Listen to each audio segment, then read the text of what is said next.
informasi itu tidak 100% aman. Jadi dalam sistem informasi itu yang namanya keamanan sistem informasi tidak ada yang 100% aman. Selalu aja dihack ya. Bagaimana caranya? Contoh, punten jangan jauh-jauh ya. Teman Bapak sendiri aja dulu gitu ya. Pernah gitu ya jadi hacker dia. Hackernya dia dari Indonesia tapi tidak mengambil uang Indonesia, tapi mereka ngambilnya ke luar negeri. Ya, ngambilnya ke luar negeri karena di luar negeri itu saldo-saldo di rekeningnya itu banyak. Jadi mereka dari satu orang itu ngambil $5, $10 dan lain sebagainya sehingga sampai banyak. Contohnya aja dia ketika tahun 90-an ada yang film itu waktu booming itu Spider-Man ya. Yang pertama itu dia ada poster sebesar pintu, dia dapatkan dari luar negeri ke Indonesia gratis karena ambil hacker hasil dari hackernya itu.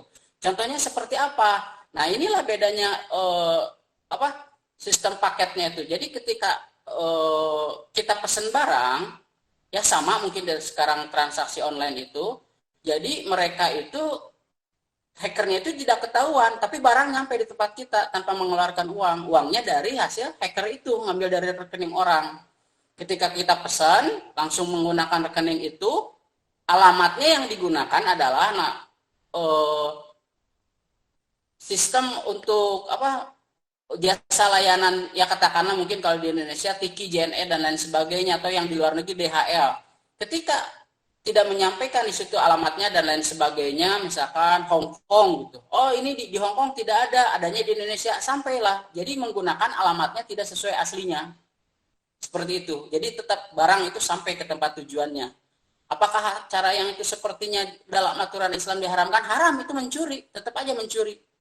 Ya, tetap mencuri. Nah, seperti yang tadi kasus dari Maragita, punten ya, contoh dari Bapak sendiri, Bapak tidak pernah menyimpan uang di bank, banyak. Ketika dapat uang langsung ambil, karena kenapa? Cari keamanannya. Karena ketika seperti itu ada yang mengklaim, ada yang diklaim, ada yang tidak dari pihak bank itu. Contohnya lagi dulu, Bank Bali, mungkin kalian belum tahu ya, bisa dilihat historinya dulu. Bank Bali tahun berapa itu? Dia tutup, sampai tutup itu bank. Ya karena salah satunya itu. Jadi sistemnya itu tidak aman. Ya, contohnya lagi yang kedua, kita di rumah nih, ilustrasinya, ketika masuk ke gerbang, ada pagar kan? Maling bisa loncat tidak? Tetap bisa kan? Setinggi apapun maling bisa loncat. Setelah maling loncat, ada keamanan pintu yang kedua, pintu utama. Pintu utamanya masih pakai teralis, tapi tetap malingnya bisa masuk. Nah itu kalau diilustrasikan seperti itu. Bahkan kalau lebih tepatnya lagi, kalau untuk keamanan informasi, sebenarnya untuk hacker itu sebenarnya tidak capek, hanya duduk aja di depan komputer, ada fasilitas internetnya, koneksi, udah bisa apapun. Cuman mereka juga pintar, tidak seperti biasa yang kita lihat di timeline Google Map itu ya, tidak seperti itu. Ya mungkin ilustrasinya seperti itu. Itu tambahan aja Maragita dari Abdul. Bisa dipahami Maragita? Sangat dipahami, baik Pak. Terima kasih. Ya, sama-sama. Terima kasih Abdul sanggahannya. Memang itu juga benar ya. Jadi ketika mungkin kalian kaitannya dengan accounting, memang paling banyak uang disimpan di bank gitu ya. Jadi uang di bank itu tidak selamanya 100% itu benar. Karena sedikit kita misalkan uangnya banyak, kita tanpa ngecek tiba-tiba saldonya berkurang, tidak tahu. Taunya gimana? Ketika kita print out buku. Oh, kok ini tiba-tiba uang hilang? Oh, ini tiba-tiba uang hilang ya, seperti itu. Kan yang tadi itu kan di PPT itu ada ancaman bagi sistem keamanan sistem informasi. Nah, dijelaskan di sana bahwa malware itu terbagi menjadi dua. Ada invasion method sama malware action. Nah, boleh dijelaskan itu tuh apa, dan kan di situ ada masing-masing jenisnya, kayak ada virus, worm, trojan, bots, adware, spyware, dan sebagainya. Apakah ancaman virus tersebut sama atau ancaman tersebut itu berbentuk apa gitu terhadap keamanan sistem informasi itu? Uja, yang namanya virus itu apa? Kegunaan dari virus apa? Contoh lah, jangan jauh-jauh untuk virus COVID aja yang kemarinnya sampai lockdown sampai mau ke 3 tahun. Mengganggu kan? Bagaimana sih kalau misalkan dari sistem informasi, apakah itu virus mengganggu? Sama. Contoh, booming pada saat tahun 2000-an, itu ada seorang mahasiswa ITB membuat virus namanya virus I love you. Kenapa dia bikin virus I love you virusnya? Karena dia itu kan yang namanya orang mahasiswa ITB itu terus-terusan belajarnya serius, ketika jatuh cinta misalkan langsung ditolak. Dia langsung menciptakan virus I love you. Ketika kita buka internet langsung muncul virus I love you. Nggak hilang-hilang terus itu semua. Itu hanya sederhana. Apakah itu mengganggu? Mengganggu secara sistem. Kita mau buka apapun ke semua sistem. Seluruh Indonesia, bahkan bisa ke seluruh dunia. Jadi ketika kita mau buka WA web atau misalkan mau buka siapumi.ac.id, langsung yang muncul pertama itu virus I love you, I love you, I love you, I love you terus. Itu sampai berapa lama itu. Jadi yang namanya virus itu sangat-sangat merugikan. Bagaimana kaitan dengan sistemnya? Nah, tadi kembalikan lagi, ketika ada spam, ya jangan asal klik, lebih baik abaikan saja. Ya, seperti itu. Itu dulu yang namanya virus I love you itu kurang lebih berapa lama itu sangat mengganggu. Ya, bagaimana cara pencegahannya? Ya ketika sudah muncul itu mungkin langsung dari pusatnya muncul dari Kominfo bahwa ini sangat mengganggu. Jadi ketika masuk ke internet, buka link apapun, langsung yang munculnya itu adalah virus I love you. Bisa kalian browsing lagi lah di Google mengenai virus I love you, mungkin kurang lebih tahun 2000-an itu booming, sangat booming sekali. Ya seperti itu. Jadi yang namanya virus itu sangat mengganggu dan tidak ada kerugiannya. Ya, contohnya lagi, makanya di situ ada antivirus ya, ada antivirus buatan dari Smadap gitu ya. Kembalikan lagi yang ke tadi bahwa tidak ada yang namanya sistem informasi atau keamanan informasi yang 100% aman. Begitupun dengan virus. Ada virus ini penangkalnya ada berbayar, ada lagi yang baru, ada lagi yang baru ya. Bahkan virus sekarang itu tidak terlalu jahat. Virus dulu sangat jahat sekali. Ketika ada satu kena virus dibersihkan, filenya hilang semua. Ada virus yang seperti itu ya. Bayangkan file yang penting itu semua, ketika yang kena virus filenya cuma satu, ketika kita dibersihkan filenya hilang semua. Bayangkan, itu saking jahat orang yang buat virus itu seperti itu. Ya, bisa kejawab Puja? Insya Allah bisa Bapak. Puja pun pernah waktu itu ada pengalaman juga Bapak, kan pas waktu itu tuh di perpus kota, Puja tuh bawa flash disk, nah nyolokin ke CPU-nya komputer, nah setelah dicabut, dicek lagi virus si filenya tuh hilang semua, itu termasuk juga virus yang dibuat oleh manusia gitu Pak. Kan soalnya gitu kan awalnya flash disk itu kan banyak filenya nih Pak. Pas waktu masukin ke CPU-nya mau ngetransfer file dari komputer itu, pas waktu dicek lagi, dilihat lagi ternyata file Puja itu yang di flash itu hilang semua gitu. Itu juga termasuk virus yang emang sengaja dibuat sama manusia atau emang dari bawaan komputer atau bagaimana Pak? Ya, yang namanya virus itu pasti semuanya juga buatan dari manusia ya. Fungsinya apa ya, buat mengganggu ya. Nah, salah satunya berlaku untuk semua ini nih. Ketika kita mempunyai file ya masih belum banyak tugas dan lain sebagainya, ketika kita banyak tugas dan lain sebagainya, untuk menyimpan data lebih aman itu kita punya backup-annya dengan menggunakan hard disk eksternal. Ya, menggunakan hard disk eksternal, karena kalau misalkan kita menggunakan cloud computing dari Google yang gratis itu otomatis datanya disadap dan tahu. Jadi lebih amannya, lebih baiknya itu menggunakan hard disk eksternal ya, jangan sepenuhnya disimpan di laptop.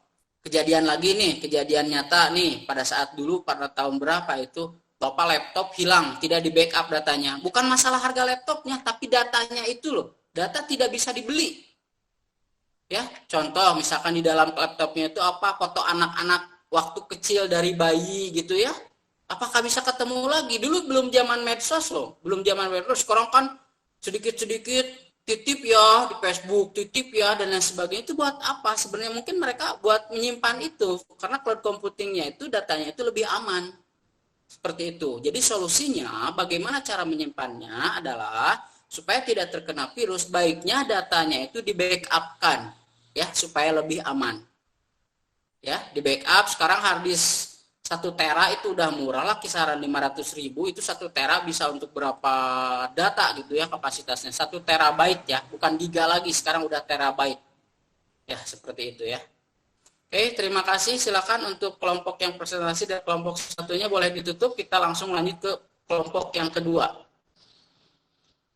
Ada yang kelompok 2 yang udah siap? Baik, demikian presentasi dari kelompok kami. Mari kita mengucapkan hamdalah bersama. Alhamdulillahirrahmanirrahim. Kami mohon maaf jika ada kekurangan dan terima kasih untuk perhatiannya. Billahi fisabilillah, fastabiqul khairat. Wassalamualaikum warahmatullahi wabarakatuh.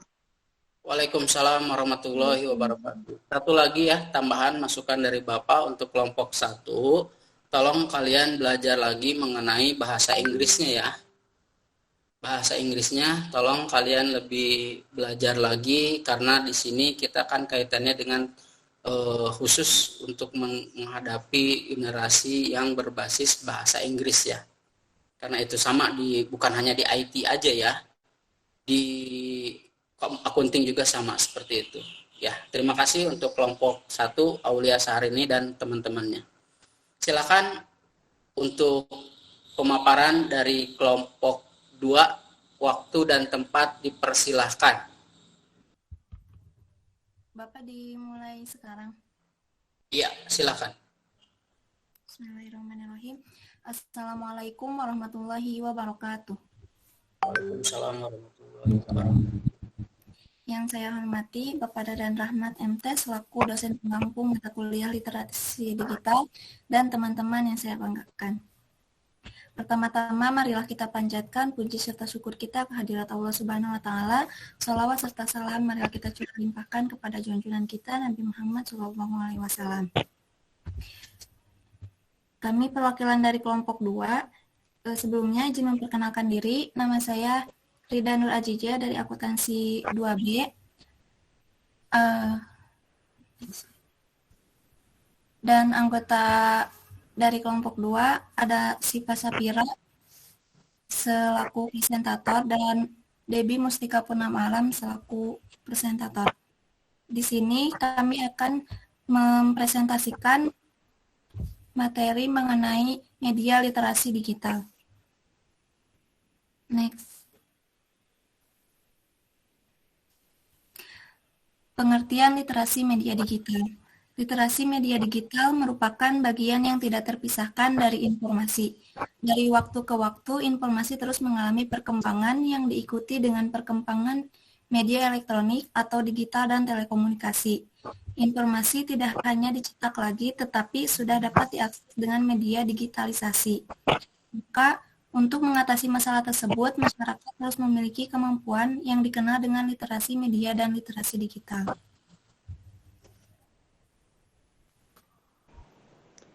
Literasi media berasal dari bahasa Inggris, yaitu media literasi. Terdiri dari 2 suku mata media, artinya media tempat bertukar pesan dan literasi.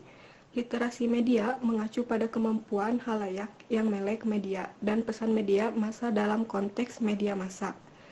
MC Kennan mendefinisikan literasi media sebagai kemampuan untuk memahami dan menggunakan komunikasi massa secara efektif dan efisien. Istilah literasi digital digunakan pada 1980-an, yang secara umum berarti kemampuan untuk berhubungan dengan informasi hipertekstual dalam arti membaca non-sekuensial atau non-urutan berbantuan komputer. Literasi media adalah kemampuan seseorang untuk mengakses, menganalisis, mengevaluasi, mengkomunikasikan isi pesan media, menganalisis, dan menghasilkan informasi untuk berbagai tujuan. Tujuan dalam literasi digital. Yang pertama ada kesadaran akan dampak media terhadap individu dan masyarakat. Kedua, pengertian komunikasi massa. Ketiga, pengembangan strategi-strategi yang digunakan untuk menganalisis dan mendiskusikan pesan media. Yang keempat, kesadaran akan isi media sebagai teks yang memberikan wawasan budaya kontemporer manusia dan diri manusia. Dan yang terakhir ada peningkatan kesenangan